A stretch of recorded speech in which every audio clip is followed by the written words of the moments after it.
Hi hello, कसे आहात सगळे? मस्त मजेत ना? आय होप तुम्ही सगळे मजेतच असणार. तर स्वागत आहे तुमचं आपल्या चॅनलवरती, ज्याचं नाव आहे आम्ही शेजारी. तर ही हालचाल पाहून तुमच्या लक्षात आलंच असेल, आज काहीतरी काहीतरी स्पेशल आहे. आणि हो, स्पेशल तर आहेच. आज होता सृष्टीचा बड्डे, त्यामुळे ताईने कशाचा बेत केला आहे तुम्हाला तर दिसतच असेल. तरी पण मी एकदा सांगते, आज आम्ही बनवणार आहोत दम बिर्याणी. तर मी थोडं त्यांच्या घरामध्ये लेट गेले होते, त्यामुळे मला पहिली प्रोसेस म्हणजे की जो भात शिजवला जातो बिर्याणीला, त्याचा व्हिडिओ काय काढता आला नाही मला. परंतु कारण माझं छोटं बाळ झोपलं होतं, त्यामुळे मला नाही जाता आलं. परंतु त्या जेव्हा बिर्याणीला दम देण्यासाठी जेव्हा त्या मोठ्या पातेल्यात ते पूर्णच प्रोसेस करत होत्या, तेव्हा मी गेले होते. आणि अशा पद्धतीने ताई बिर्याणी ते करत आहेत. तर बघू शकता कसं कसं त्या म्हणजे त्याचं लेअर व्यवस्थित टाकत आहेत. तर इथे बघा, चिकनची भाजी त्यांनी अगोदरच फ्राय करून घेतली होती. ती भाजी छान झाली होती. ती भाजी बघून तोंडाला पाणी सुटावं अशी भाजी झाली होती. तर बघा, त्यांनी पहिला त्याच्यामध्ये थोडा भात टाकला, नंतर चिकनचा लेअर दिला, नंतर बघा त्या तळलेला कांदा वगैरे, आणखी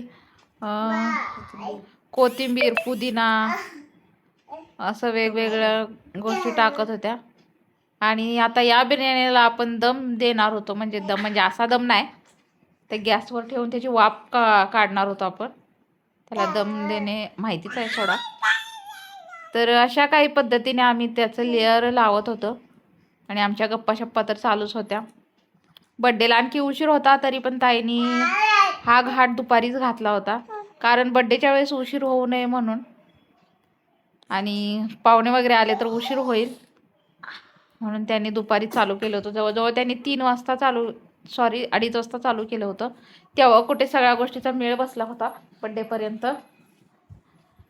आणि आता थोडंच लेअर राहिलेलं आहे, बघू शकता. आणि ताई विचारत होत्या वास येतोय का, तर मी म्हटलं खूप छान वास येतोय.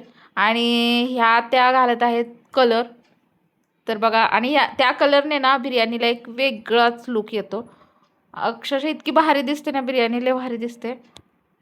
तर मी हा व्हिडिओ जरा थोडासा लेट टाकत आहे. बड्डे होऊन आता जवळजवळ 15 दिवस झालेले आहेत, परंतु माझ्याचकडून या व्हिडिओसाठी लेट झालेला आहे, कारण मध्ये मी 15 दिवस व्हिडिओज पोस्ट केले नव्हते, त्यामुळे. आणि आपण इथे दिसत असेल तुम्हाला गॅसवरती पलीकडच्या बाजूला आपण बिर्याणी त्याला दम देण्यासाठी ठेवलेला आहे, आणि अशा पद्धतीने झाकून त्याच्यावरती वरवंटा ठेवलेला आहे. आणि इथे आता तयारी चालू आहे त्या बिर्याणीबरोबर खाण्यासाठी थोडीशी पातळ भाजी चिकनचीच आपण करणार आहोत. तर त्याची तयारी ही चालू केली होती ताईंनी. ताईंच्या हाताखाली ताईंच्या भाऊजाई पण होत्या. मला काही मदतच करता आली नाही, मी केली नाही, कारण माझं छोटं बाळ असल्यामुळे ते उठलं होतं झोपेतून आणि ते रडत होते, त्यामुळे मी मदत करू शकले नाही. असो पण ताईंनी सगळं व्यवस्थित तयारी केली होती. तर ताई चिकनची मटनची भाजी करताना अशाच खोबरं वगैरे भाजून घेतात, कांदा वगैरे भाजून घेतात. आणि पहिल्यांदा जी ठेवलेली कढई होती त्या कढईमध्ये तो मसाला भाजला जाणार नव्हता, म्हणून त्यांनी परत नंतर रिटर्न दुसरी कढई ठेवून तो मसाला भाजला. आणि इथे तुम्हाला भाजीचं पण प्रोसेस दिसेल. आज आपल्या व्हिडिओमध्ये फक्त बड्डेचाच म्हणजे जो काही व्हिडिओ असेल तो पडणार आहे, दुसरा व्हिडिओ पडणारच नाही. तर इथे त्यांच्या भाऊजाई असं मसाला फ्राय करून घेत होत्या. आणि तर अशा पद्धतीने आपण भाजीची प्रोसेस ही बघणार आहोत, जरा वेगळ्या पद्धतीने. ताईंची पद्धत जरा वेगळी असते म्हणून थोडीशी दाखव म्हटलं, कारण चिकनची भाजी सगळ्यांनाच येते माहितीच आहे, पण ज्याच्या त्याच्या पद्धती जरा वेगळ्या असतात, म्हणून जरा दाखवा म्हटलं तुम्हाला पण त्या भाजीची पद्धत. असो चला, आपली व्हिडिओ कंटिन्यूअस ठेवा बघण्यासाठी. तर ती सृष्टीचा बड्डे असल्यामुळे सृष्टीची मैत्रिणी पण आली होती बड्डेसाठी. आणि आपण अशा पद्धतीने आता भाजीला सुरुवात केलेली आहे. तर बघू शकता आपण गॅसवरती मोठं असं पातेलं ठेवलेलं आहे, जेणेकरून जास्तची भाजी आपल्याला करता येईल, कारण 15-16 तरी माणसं येणारच होती. त्या हिशोबाने आम्ही ही भाजी करायची ठरवली होती. तर पहिल्यांदा ताईंनी लाल तिखट टाकलेलं आहे भाजीमध्ये. तर ते का, तर कारण ते कलर येण्यासाठी, म्हणजे वर जी तर्री असते ना आपली, तिला कलर येण्यासाठी त्यांनी पहिलं थोडंसं लाल तिखट टाकलेलं आहे. त्याने खूप छान असा कलर येतो वर तर्रीला. आमटी तर तुम्हाला माहितीच आहे, तरी बघूनच आपण आमटी खातो. म्हणजे तरी एवढी भारी दिसते तर आमटी किती भारी असेल असं आपल्याला कुठल्याही भाजीला बघून आपल्याला वाटतंच. त्यामुळे अशा पद्धतीने काही ताई करतात बघा. त्यांनी मसाला परतून घेऊन त्याच्यातच मीठ टाकलेलं आहे.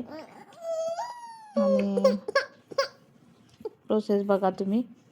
आणि जे तेल थोडं कमी पडलं होतं म्हणून त्याने रिटर्न टाकलेलं आहे.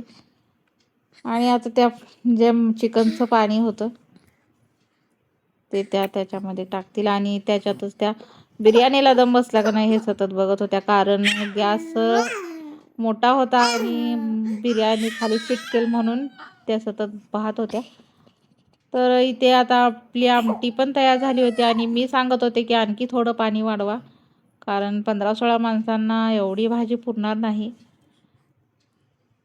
म्हणून आता तिकडे आपल्या बिर्याणीला पण थोडासा दम बसला होता आणि त्याच्यामध्ये वरून आपण थोडं तूप घालून घेतलेलं होतं. त्यामुळे बिर्याणीला छान असा स्मेल पण येतो आणि खायला पण भारी लागते. तर अशा पद्धतीने आपली भाजी पण तयार झाली होती.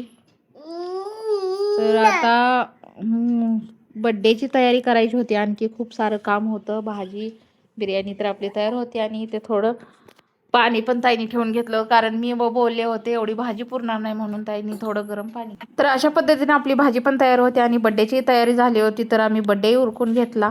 तर कसा वाटला नक्कीच व्लॉग सांगा. चला भेटू उद्या. बाय.